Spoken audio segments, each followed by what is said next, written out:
నిన్న విజయాన్ని చేకూర్చినటువంటి కార్మిక సోదరులందరికీ పేరు పేరున అభినందనలు, ధన్యవాదాలు నా తరఫున, కాంగ్రెస్ పార్టీ తరఫున తెలియజేస్తా ఉన్నాను. అదేవిధంగా ఈ గెలుపులో కీలక పాత్ర పోషించినటువంటి రాష్ట్ర మంత్రివర్యులు పొంగులేటి శ్రీనివాసరెడ్డి గారు కూడా మనందరి తరఫున వారికి కూడా నేను ధన్యవాదాలు తెలియజేస్తా ఉన్నా. విజయం చేకూర్చడంలో కీలక పాత్ర ఇదే కాదు, ఉమ్మడి ఖమ్మం జిల్లాలో వన్ సైడ్గా ఐఎన్టీసీ గెలుపులో ప్రధాన భూమిక పోషించారు పొంగులేటి శ్రీనివాసరెడ్డి గారు. అదే కోణంలో ఇక్కడ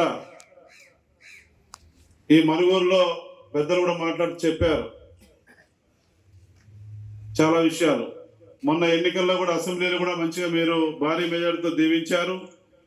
ఈ ఎన్నికల్లో కూడా విశ్వాసనీయత, నమ్మకంతో కూడా మీరు గెలిపించారు.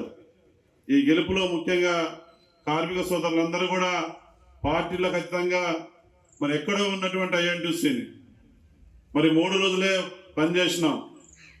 పొంగులేటి శ్రీనివాసరెడ్డి గారు మరి నాకు, అదేవిధంగా తుళ్ళూరి బ్రహ్మయ్య గారికి, పోతిరెడ్డి వెంకటేశ్వర రెడ్డి గారికి 3 బాధ్యత ఇచ్చారు. గెలిచి రావాలని చెప్పినారు.